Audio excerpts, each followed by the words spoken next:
Ladies and gentlemen, good evening or good morning, depending on if you're in Kazakhstan or in the United States.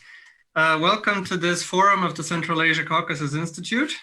My name is Svante Cornell. I'm the director of the Institute. I would like to welcome you to this discussion, an hour-long discussion about the first year in power of President Kassym-Jomart Tokayev in Kazakhstan, which will focus both on the domestic reform agenda as well as on the developments in the foreign policy of Kazakhstan during this past year. Before I introduce our speakers, I would like to mention our next event. And of course, for those who will watch this much later than today, it will also be available exactly where you find this event, which will be on July 15, and which focuses on Xinjiang and particularly on the situation in Kashgar, including the discussion of a newly published report about the situation there. With that, I would like to introduce our speakers. We are privileged today to have not only the chairman of our institute, Professor Starr, who needs no introduction for this event, but also two distinguished Kazakh statesmen. We have Mr. Yerzhan Ashikbayev, who is a deputy foreign minister of Kazakhstan and who, among many positions in the past, has served also as the head of the Foreign Policy Office of the President of Kazakhstan. In our discussion today, he will, of course, we welcome Mr. Deputy Minister, your reflections on everything, but particularly on the reform agenda of Kazakhstan. We also have a person who many people in Washington who have been in Washington for some time will know and recall fondly, Ambassador Bolat Nurgaliev, who is a former ambassador of Kazakhstan to the United States. But he also, very importantly, served as ambassador of Kazakhstan to South Korea and Japan, and was very involved in the development and solidification, I would say, of Kazakhstan's relationship with East Asia. He also has held several very significant positions, among other Secretary General of the Shanghai Cooperation Organization and Special Representative of the OSCE Chairman in Office for Protracted Conflicts. And we hope, Mr. Ambassador, that you will share with us some of your views on the foreign policy of Kazakhstan and how both the context is changing and how Kazakhstan itself is reacting to this. Our event will begin with Professor Starr giving his brief introduction about developments in the region. We will then pass the word to Deputy Minister Ashikbayev and to Ambassador Nurgaliev. We have a 1-hour event. I think we will have time for a very good discussion and perhaps even for some questions from our audience. Professor Starr, the screen is yours. Thank you very much. I would hold off any great statement because we really are very fortunate to have our two speakers here today. This is a very important time. We shouldn't be fixated on the immediate moment of this COVID-19 event, which the world is experiencing, and it's not easy for anyone. We know that. Many things are being postponed. Let's try today to take a longer perspective and to gain some insight, looking backwards and forwards, so that we don't get lost in the details of the moment, that we lift a little bit above the mass of trivia that we're bombarded with by our new media, and try to gain a long perspective, both on Kazakhstan's development, which has been extraordinary over the past entire generation, and on Kazakhstan's role in its region and in the world. So there we are. I turn to Mr. Deputy Foreign Minister Ashikbayev. Sir.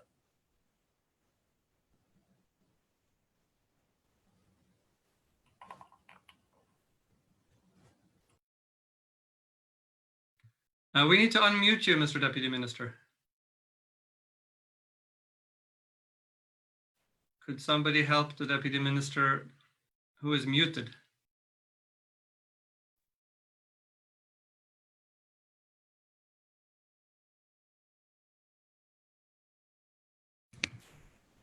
Do you hear me now?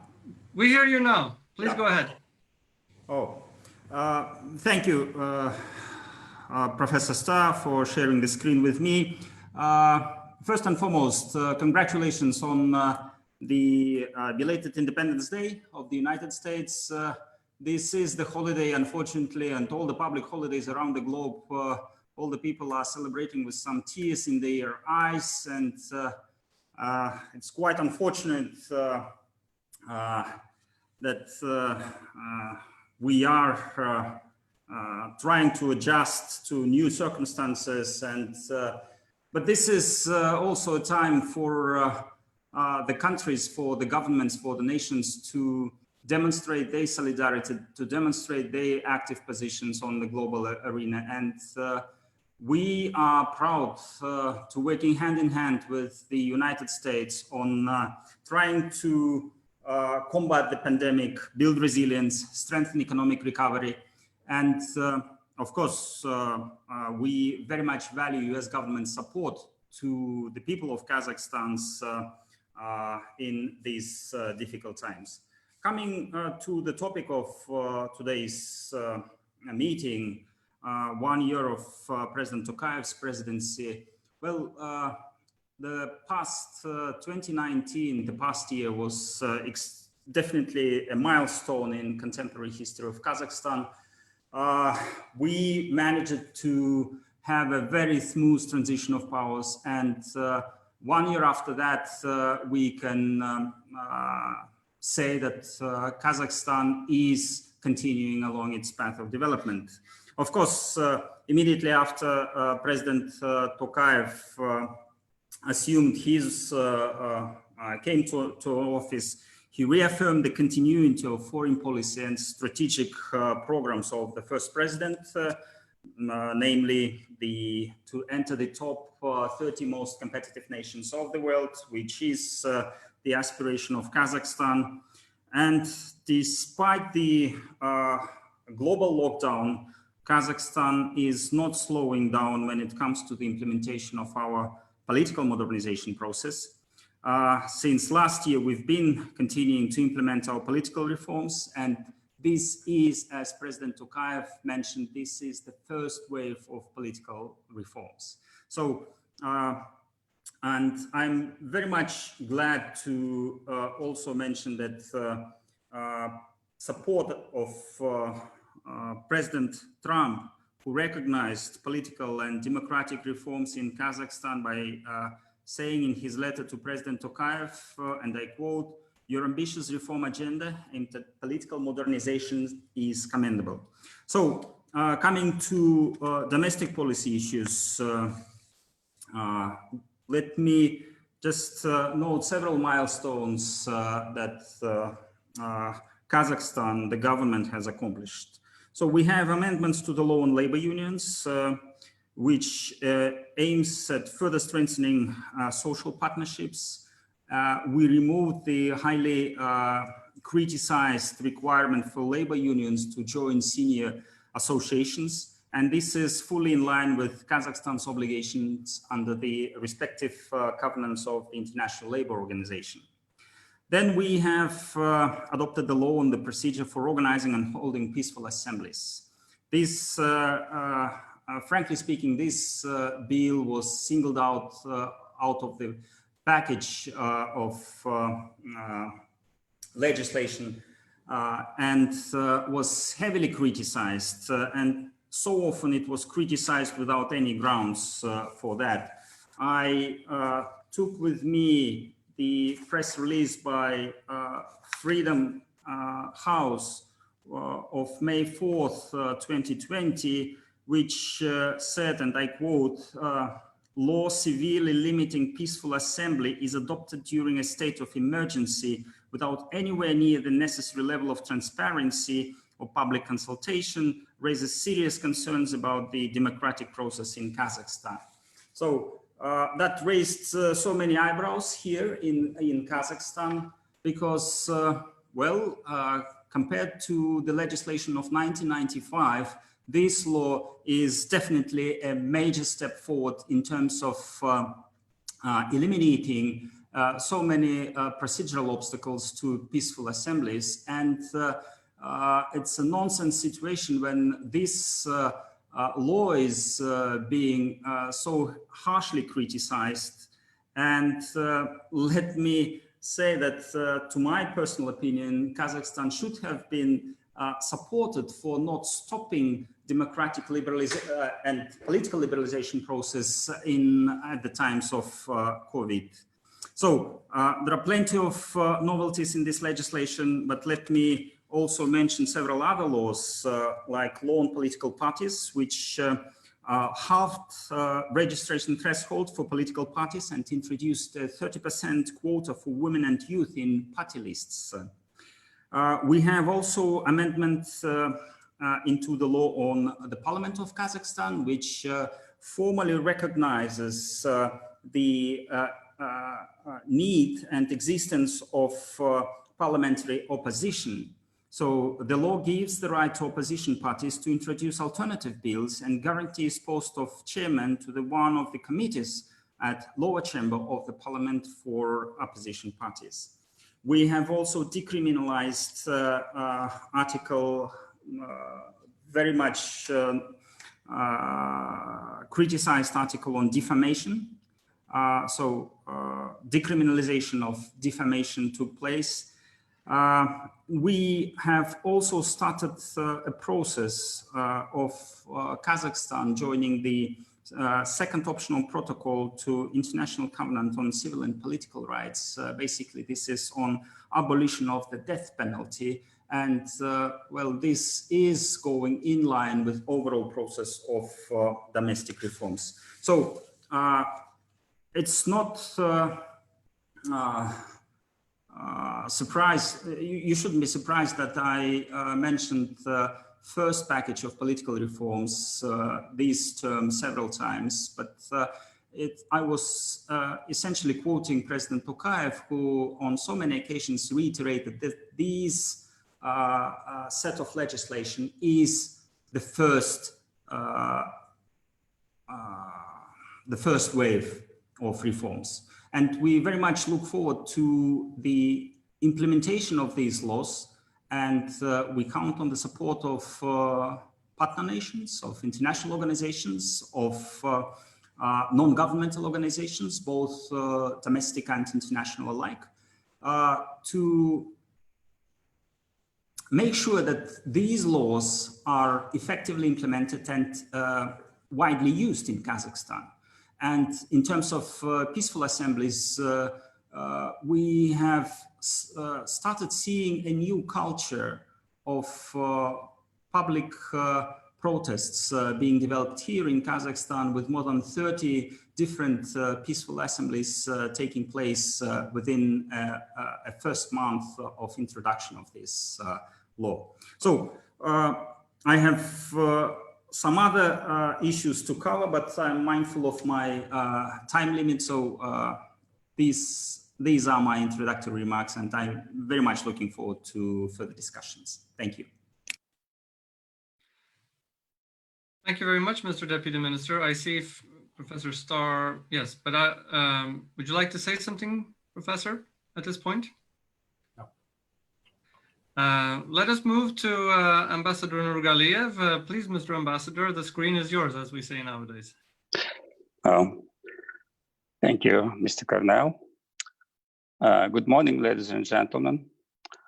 I would like to join Deputy Foreign Minister Ashimbaev in my heartfelt congratulations to the American friends with the 267th anniversary of independence. In the current international situation, our biggest concern is the growth of tension in the relations among the leading power centers. United States, China, Russia, and European Union states are competing against each other much tougher than used to be in the past, in the immediate past. And meanwhile, traditional cooperation within the framework of multilateral institutions for objective and subjective reasons is increasingly lacking such necessary characteristics as intensity, dynamism, and wide scope of involvement. That does prevent us from more effective cooperation in matters which are really important and pressing. That's, for example, the pandemic, the proliferation of weapons of mass destruction, international terrorism, and climate change.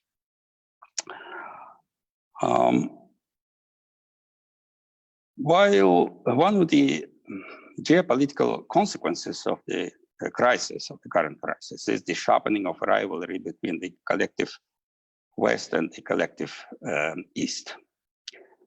And we are also alarmed that the strengthening of nationalistic and xenophobic forces in the political systems of some countries is happening irrespective of geographical location, civilization orientation, or rather conditional and dubious belonging to an Eastern or Western camp. For those of you who would like to understand better the specifics of our foreign policy priorities, I would refer to the concept of foreign policy of Kazakhstan for 2020-2030, approved by President Tokayev last March. It is telling because President Tokayev himself personally introduced certain changes into the final draft submitted to him after interagency review and input to the original prepared by the foreign ministry. It's not a bulky document, it's less than 20 pages, 6 chapters. And the first to enumerate among the features of transformation of what is happening right now in the international relations is, and I quote, a crisis of confidence and increased conflict, in part because of a decrease in the functionality of multilateral security institutions that promote dialogue, low efficiency of preventive diplomacy and conflict resolutions mechanisms. And we are in Kazakhstan and countries which belong to the category of medium and small states are concerned by this global collision of two main trends, globalism and nationalism. When Dr. Starr was congratulating Kazakhstan on the last year's presidential elections conclusion, he mentioned that Kazakhstan is entering a new stage of state development and forming a new economic course. And it is exactly true. And Deputy Foreign Minister Ashimbayev very ably presented these reforms. As in the realm of foreign policy, as task number one, Kazakhstan needs to consolidate its status as the responsible participant of the world community, a key contributor to the system of geopolitical and geoeconomic coordinates of the Eurasian continent, and a leading state in the Central Asian region. And by the way, the goal of consolidation of the Republic's leading positions in Central Asia is stated in this conceptual document not once. Interestingly, I have not so far registered much of reaction of our neighbors to this particular reference, which in the past used to be a topic of heated and mostly acrimonious comments. One can wonder why. Is it because of the COVID hibernation? Or maybe new winds are blowing throughout our region, so something to watch. I would like to stress also that some may find food for thought in the hierarchy of priorities in regional and multilateral diplomacy. among them, further development of allied relations with Russia, comprehensive strategic partnership with China, expanded strategic partnership with the United States, strategic relations with Central Asian states, expanded partnership and cooperation with the European Union and EU member states. So that's with reference to the question which was asked by Dr. Starr about balanced foreign policy. Thank you for your attention. Thank you very much, Ambassador. I'll pass the screen now to Professor Starr for his own comments and perhaps to initiate a discussion with our speakers from Kazakhstan. Well, let me first thank you both. Very, very pointed and helpful comments. Permit me to raise the question about the rising competitiveness, if you will, nationalism, xenophobia, whatever it is, assertiveness, rivalry among the great powers. Does this, this obviously affects Kazakhstan. The question I want to ask, is this affecting your bilateral relations, specifically with the United States, or is this the impact on Kazakhstan coming from as a kind of second order effect of the relationship between great powers? Would you change anything on the relationship with the United States to minimize the impact of these developments that you're speaking about? Professor Starr, thank you. You're starting with the toughest possible questions for Kazakhstan. Well, of course, we are living in a very interconnected world, and any difficulty between in relations of superpowers definitely affects any difficulty affects Kazakhstan directly or indirectly. And in this regard, of course, we inevitably, that's an inevitable process that we will be seeing an increased pressure on Kazakhstan from different angles. It's just the rule of the game are such, but at the same time, the very term of balanced foreign policy coined by then Foreign Minister Tokayev and first President Nazarbayev, of course, is designed for Kazakhstan. It's a recipe for Kazakhstan to live in this very much interconnected and globalized world. And the first president, just before leaving his office, promoted an idea of a dialogue between superpowers. And this is taking shape now, as we've seen from the reports by Foreign Minister Lavrov and others speculating on the either Special Security Council meeting or 5 permanent members of the Security Council meeting separately at the highest political level. And definitely the world needs such a dialogue between superpowers. And here in Kazakhstan, right in the center of Eurasia and bordering 2 of those superpowers, we definitely see the necessity for such a dialogue. When it comes to our bilateral US-Kazakhstan relations, how can we, what should be changed or what could be changed? Of course, we very much value our relationship with the United States, as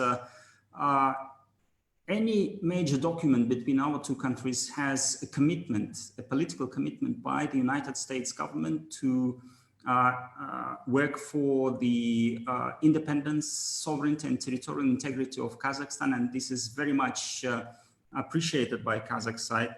at the same time, the increased economic partnership, increased business to business, B2B contacts is something that would definitely balance the geopolitics or any political aspirations, because it's something that's on the ground.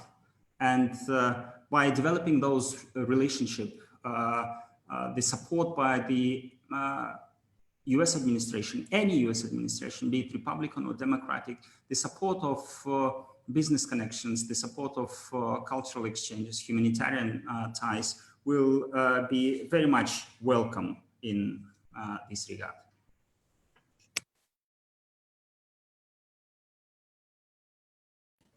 Let me phrase this slightly differently.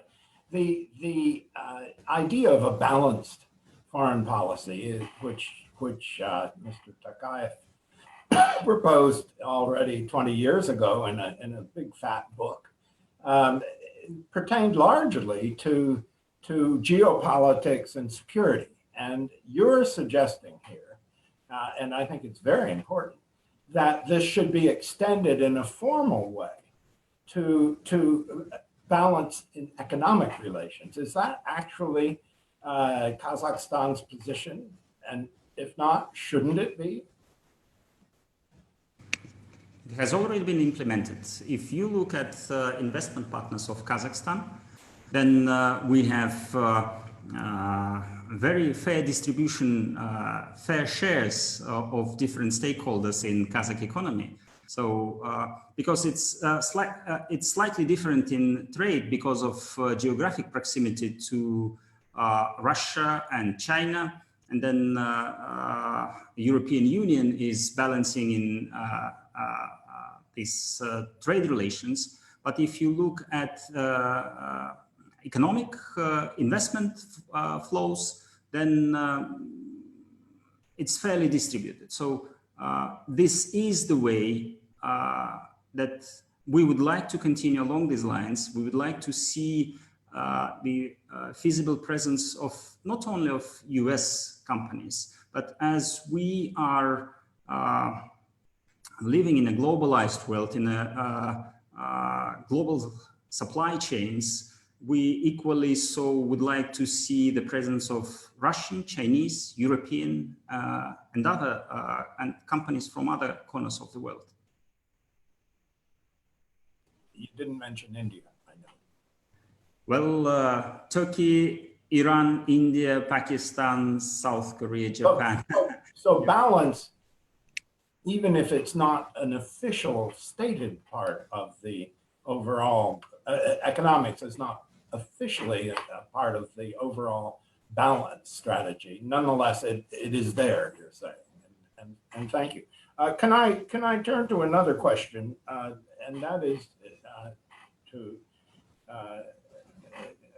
raise the issue, regional question. Kazakhstan has been a leader in advocating consultation at every level, and it has made itself a convener of states all the way back to the early 90s after independence. The question I have is whether Kazakhstan today, with regard to its immediate region, meaning Central Asia, whether it supports the creation of some sort of formal consultative mechanisms, or is this going to remain an abstract principle that everyone favors but has no formal structure? Well, you rightfully pointed out that Kazakhstan has been the staunch advocate of regional cooperation. And back in 2018, we had first consultative meeting of heads of Central Asian countries, followed by last year's meeting of our leaders in Tashkent. And it was the intention to convene the third meeting this year in Kyrgyzstan, and we'll see how the situation evolves. But the political will is there. it's not only Kazakhstan that acknowledges the necessity of regional cooperation, but both regional, our neighbors in Central Asia and outside powers, stakeholders are also supportive of the idea of the Central Asia, not 5 stans or 6. Some countries favor Afghanistan joining the Central Asian Economic Cooperation, but it's a win-win strategy for everyone involved that Central Asia develops into something more economically integrated, something more resilient, something more mutually beneficial in terms of economic exchanges. And there are plenty of opportunities and huge potential is there. If we look at figures of bilateral trade of Kazakhstan with Uzbekistan, it almost doubles every year. And the ambitious target set by the 2 leaders were $5 billion US dollars in bilateral trade, and it's quite reachable. Yes, I understand that, and it's a very important development that Kazakhstan is favored from the beginning. My question is more focused. Will this result in some kind of formal consultative mechanisms? Because Central Asia is the only world region today that has no such. Yes, the presidents talk. Yes, there's growing trade, but there's no mechanism, and I haven't heard any discussion of such a mechanism beyond presidential meetings. Are we going to move further, or is it going to remain on the present trajectory? As far as I understand, when it comes to Kazakhstan, we are ready, but we cannot decide for the others. But there is a growing understanding, I believe, on the part of our brothers and sisters in neighboring countries of Central Asia, that such consultative mechanism or any type of consultative body will be beneficial for their own interests. Thank you very much. That's a very important issue, and we wish you all success in its development and perhaps a more active, even more active leadership role from Kazakhstan. Can I raise the question of tempo? I have a musical life, and I think in terms of tempo. Kazakhstan's transition, which has been, I think, remarkably successful, smooth. Why has this been so? Because it hasn't been done allegro vivace. It's been done at a very moderate, not largo tempo, but a kind of a very moderato tempo.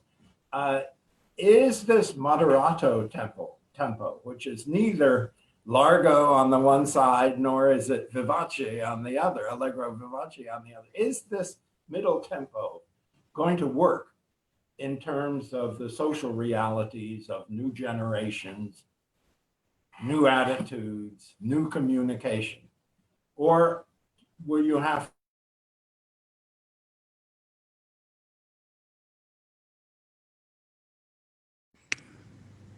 Professor Sta, do you expect me to respond to this question?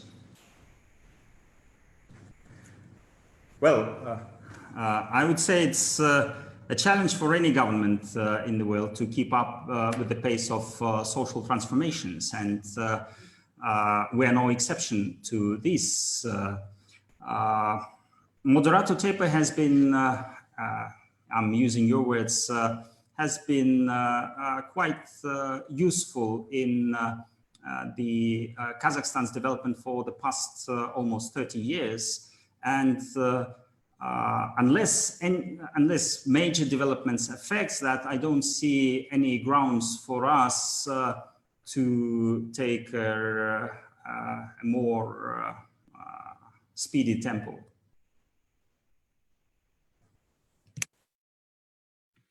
Ambassador Nurgaliev. Oh, sorry. Ambassador Nurgaliev, Okay. very widely. How do you view this large development? I'd say that within the framework of our efforts to be leading in transformation of modernization of Central Asia, besides the economic initiatives, political initiatives are also significant. And we can refer to the Conference on Interaction and Confidence Building Measures in Asia. As you know, we would like to transform it into a full-fledged organization, and they even already invented the acronym OSDA, Organization for Security and Development in Asia. And of course, 5 Central Asian republics are actively participating in this process. This is an uphill process because well, there are different views on whether it is necessary to turn what is largely a dialogue platform into a full-fledged institution with permanent bodies. But we'll be working on that because it was set as one of the priorities.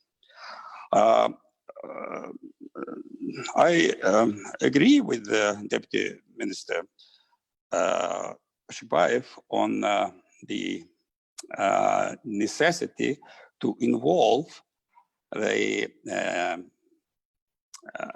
whole society in this transformation initiative of President Tokayev.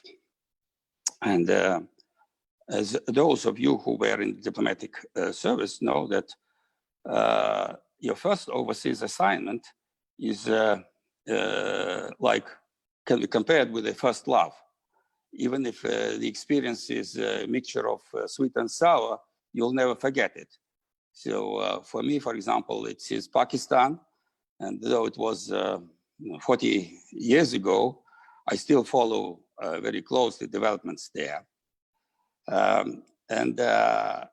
you know, President Tokayev, as a junior diplomat, was posted in Singapore. And though the government model of Singapore, of this unique state, could hardly be used in the then Soviet Union, he was closely watching the transition of power from the then Prime Minister Almighty Lee Kuan Yew to his first deputy Goh Chok Tong. And there are some similarities with what happened here in Kazakhstan in 2019. Lee Kuan Yew decided to use football language, play goalkeeper, and handing the role of a striker to Goh Chok Tong. And from the onset, the new leader began to implement a vision of a more inclusive democracy, encouraging greater participation of Singaporeans in deciding the destiny of their country. And he decided to set up a special body which would try to find out what the citizens were thinking, their concerns in life, and their reaction to government policies, and setting up what is known as the concept of a listening government, with the setting up also institutional state feedback mechanism. And it has similarity with what has been set here in Kazakhstan, the National Council of Public Trust. So for me, the similarities are obvious. Thank you very much. I I've been very much focused on the new U.S. strategy for Central Asia. It's actually written down. It's something which many of us have been promoting for 20 years, and neither Republicans nor Democrats do now have managed to produce a real document that focuses on this important region. Obviously, this isn't the end of the road in developing a strategy for the region, and I think many of people watching right now would be most interested in your suggestions, both of you, as to what is needed in addition to what is stated in the new strategy. Where can it go from here? What further elements should be there? Should we be advocating in the future? I'd be welcome either of your comments on this. Next steps for U.S. regional strategy.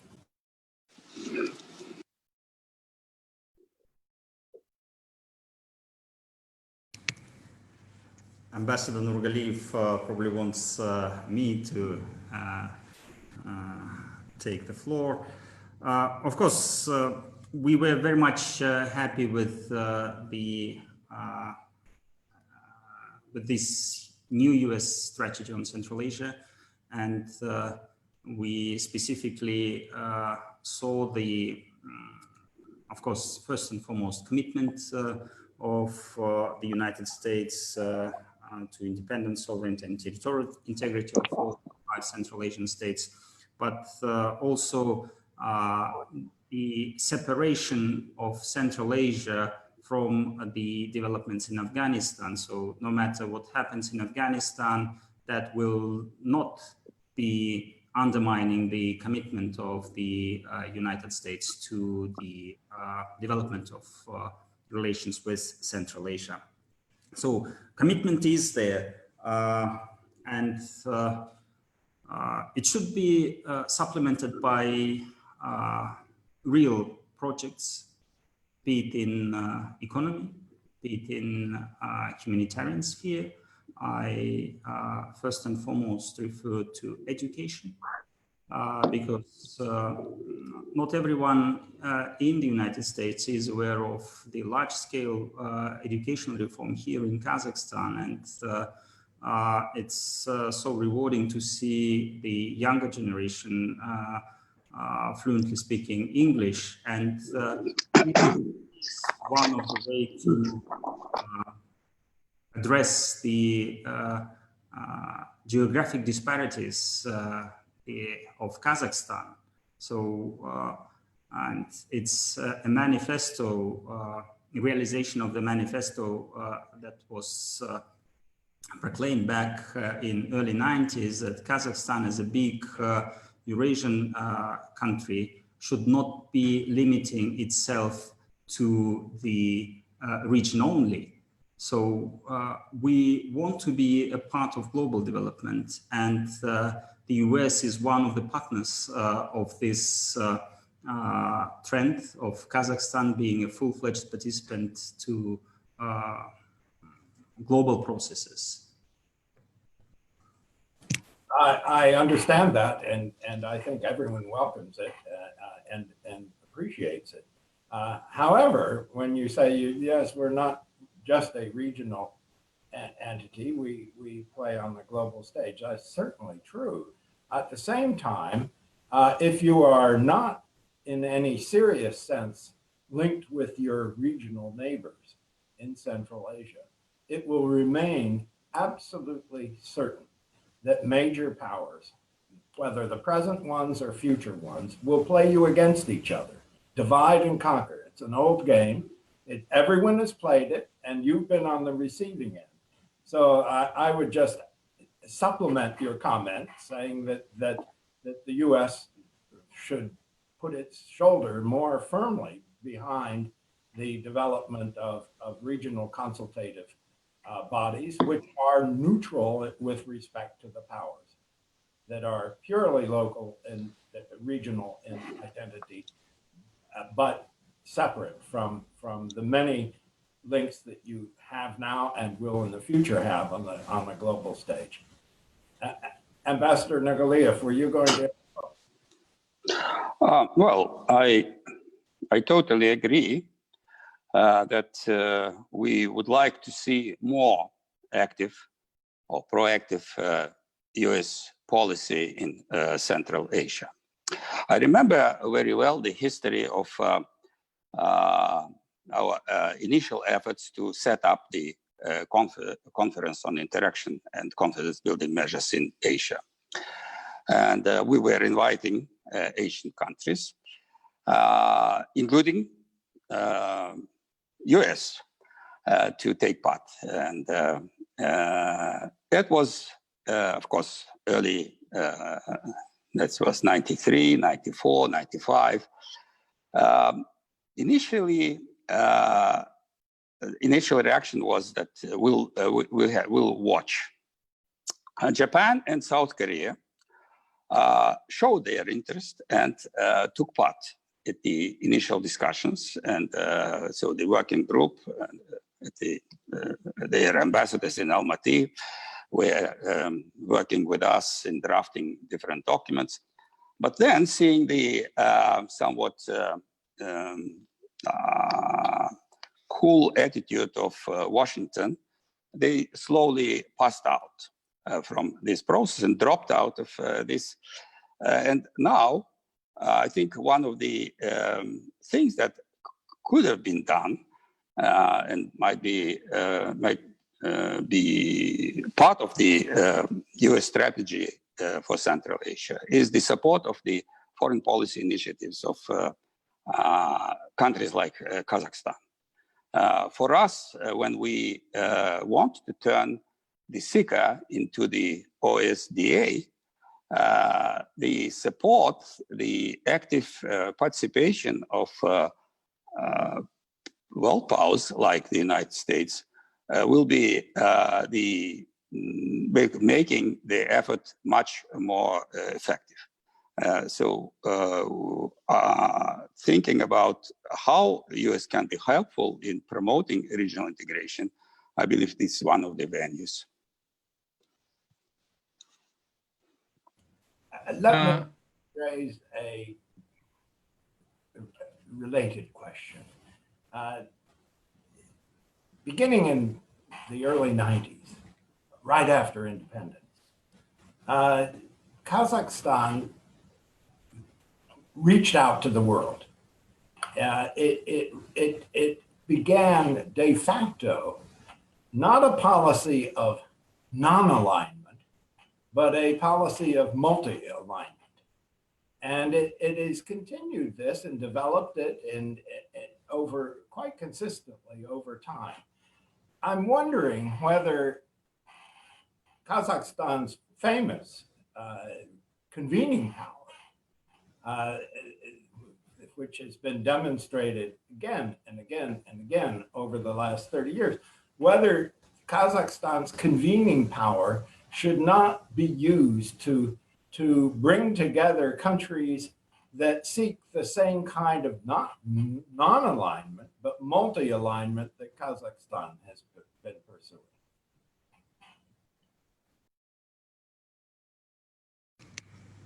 Well, basically, we already part of so many groups of like-minded countries and in different spheres. And believe me, we are working on different issues. The latest video conferencing that we had was on the non-proliferation and disarmament issues ahead of the planned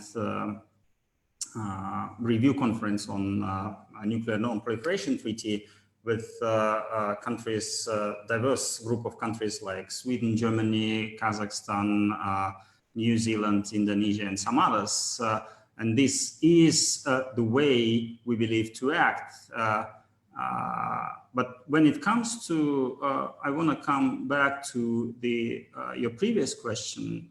And what else could be done by the US stakeholders, decision makers, is of course to think of the region while taking decisions on some other neighboring countries.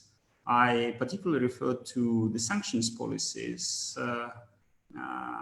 towards Russia, towards Iran, Central Asia, and you perfectly know that is a landlocked region, and there are very few ways for us to reach out, especially economically, to outside world. And when those transit routes are being blocked, we experience this creates huge, enormous impediments to our development. Of course, we are trying. Previously, I mentioned the initiative by Kazakhstan, put forward by the first president of Kazakhstan, to convene a meeting of superpowers, but it's supplemented. It's called 3D dialogue, so 3 levels of dialogue, and it's not only among superpowers that dialogue should be restored, but at the same time we're talking about economic integration entities like European Union, ASEAN, and Eurasian Economic Union also engaging in the dialogue and trying to create a synergy of their efforts for the benefit of everyone involved. Thank you. I have a question from the audience, which is actually from former ambassador, perhaps current ambassador, George Kroll, who is asking if the panelists could comment on how the relationship among Central Asian states is developing in response to the COVID-19 pandemic, and if there is a coordinated effort, or is each country on its own, and whether you feel that there is coordination not only among Central Asian states, but to some extent with bigger neighbors as well. Well, it's great to receive a question from my great friend and colleague, Ambassador Kroll, who's been a fantastic ambassador to Kazakhstan. So in Central Asia, of course, it would be premature to say that we've been prepared. No country was, frankly speaking, prepared to cope with this challenge. And here in Central Asia, though, we've seen a big display of solidarity. Both Kazakhstan and Uzbekistan rendered humanitarian assistance to our neighbors. We are now assisting our Central Asian partners in transiting of the migrant workers through the territory of Kazakhstan. And we are talking about tens of thousands of people crossing the territory of Kazakhstan. And the pandemic challenge reiterated the course so nicely advocated by Professor Starr during this meeting on the necessity of coordination mechanisms among Central Asian countries. And the message is heard. I believe there is a growing understanding on the part of all Central Asian countries to create synergies of their efforts for their own benefits. Thank you. We only have a few minutes left. This has been a wonderful conversation, and we could go on for a long time. Unlike in a real meeting, however, we don't have people locked in a room. So therefore, I would like to ask if our panelists have any final points they would like to make, and if not, if Professor Starr would like to make some concluding comments to discussion after our speakers have had their last word. Please, either Deputy Minister or Ambassador Nurgaliev. Please, Ambassador. I would like to comment just shortly for the Dr. Starr's mentioning of the convening power of Kazakhstan. This October, preparations are underway to convene this October in the city of Turkestan in southern Kazakhstan of the summit of Turkish-speaking nations. And that will be an opportunity for including all the 5 Central Asian states leaders are going to be there to discuss in detail all the issues related to regional cooperation. Of course, that depends on how the situation with the COVID will be developing. Many events from the first half of the year were postponed to the second half, and who knows how it will be going. But let's hope and let's pray that the year 2020 will not be lost for proactive diplomacy. Thank you.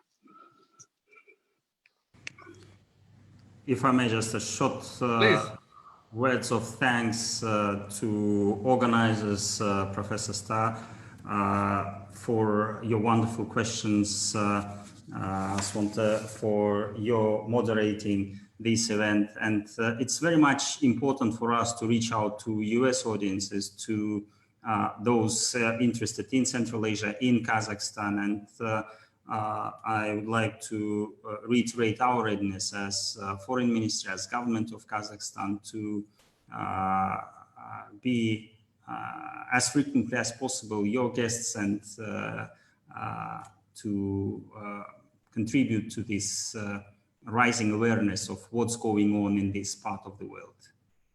Thank you. I'd like to thank you all.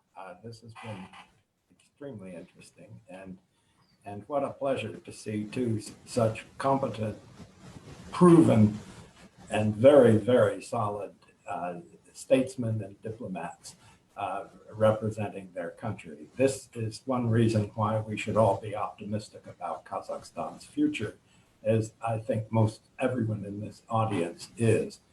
We are optimists, but we're also sober and practical.